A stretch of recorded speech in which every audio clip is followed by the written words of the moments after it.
ഇന്ന് നമ്മൾ നല്ല സോഫ്റ്റ് ആയിട്ടുള്ള റവ ദോശ ഉണ്ടാക്കുന്ന എങ്ങനെയെന്ന് നോക്കാം.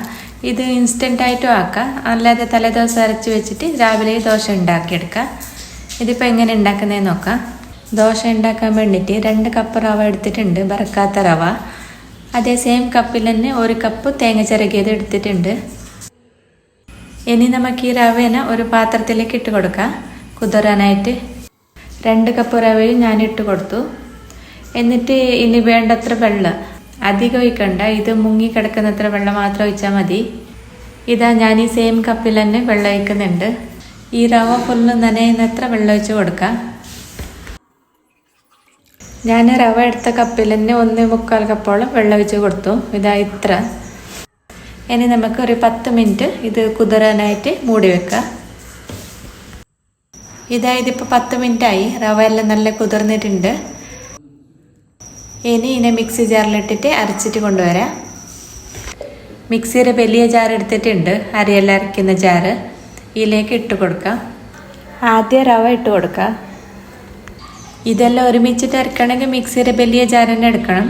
ചെറിയ ജാറാണെങ്കിൽ 2 പ്രാവശ്യം അരച്ചിട്ട് എടുക്കേണ്ടി വരും. റവ ഇട്ട് കൊടുത്തു. ഇനി നേരത്തെ എടുത്ത് വെച്ച തേങ്ങ ചിരകിയത് ഇട്ട് കൊടുക്കാം.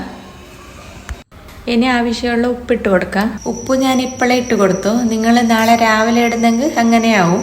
പൊടി ഉപ്പാണെങ്കിൽ നാളെ രാവിലെ ഇടാം. ഇനി 1/2 കപ്പ് വെള്ളം ഇട്ടിട്ട് അരച്ചിട്ട് കൊണ്ടുവരാം. നല്ല നൈസായിട്ട് അരച്ചെടുക്കണം. നല്ല മയത്തിൽ ഒട്ടും തറിയില്ലാതെ അരച്ചെടുക്കണം നൈസായിട്ട്. ഇതാ ഇങ്ങനെ. ഇനി ഇതൊരു പാത്രത്തിലേക്ക് ഇട്ട് കൊടുക്കാം. മിക്സി ജാറിലേക്ക് 1/4 കപ്പ് വെള്ളം ഒഴിച്ചിട്ട് അതും ഇട്ട് കൊടുക്കുന്നുണ്ട്. ഇനി നല്ലോണം ഒന്ന് മിക്സ് ആക്കിയിട്ട് എടുക്കാം. ഇതിപ്പോൾ പാകമായിട്ടുണ്ട്. നമ്മൾ ഉഴുന്നിൻ്റെ ദോശയെല്ലാം അരച്ച് വെക്കുന്നില്ലേ, ആ ഒരു പാകത്തിൽ അരച്ച് വെച്ചാൽ മതി.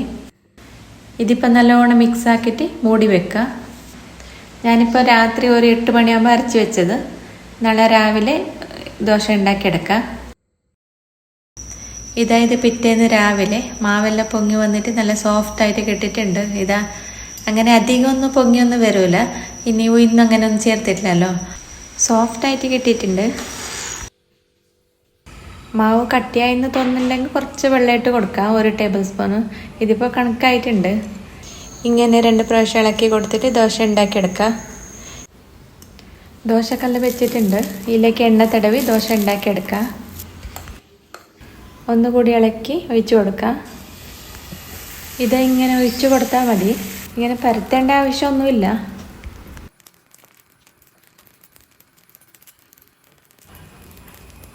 ബബിൾസ് എല്ലാം വരുന്നുണ്ട്. ഇനി നമ്മൾ സോഡാപ്പൊടിയോ ഇന്നോ ഒന്നും ചേർക്കാതെ വെറും റവയും തേങ്ങയും അരച്ചിട്ട് ഉണ്ടാക്കിയ നല്ല സോഫ്റ്റ് ദോശ. എല്ലാവരും ഉണ്ടാക്കി നോക്കൂ. ഈ ദോശ നിങ്ങൾക്ക് ഇൻസ്റ്റൻ്റായിട്ടും ഉണ്ടാക്കാം.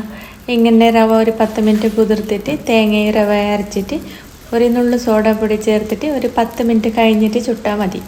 ഇൻസ്റ്റൻ്റായിട്ട് ഉണ്ടാക്കുമ്പോൾ 1 നുള്ളു സോഡാപ്പൊടി ചേർത്തെങ്കിൽ നല്ലത്. അപ്പോൾ ഇതുപോലെ തന്നെ നല്ല സോഫ്റ്റ് ആയിട്ടുള്ള ദോശ കിട്ടും. അപ്പോൾ ഇന്നത്തെ ഈ വീഡിയോ ഇഷ്ടപ്പെട്ടാൽ എല്ലാവരും ലൈക്ക്, ഷെയർ, സബ്സ്ക്രൈബ് എല്ലാം ചെയ്യാൻ മറക്കണ്ട. പുതിയൊരു നല്ല വീഡിയോ ആയിട്ട് വരാം. ബൈ.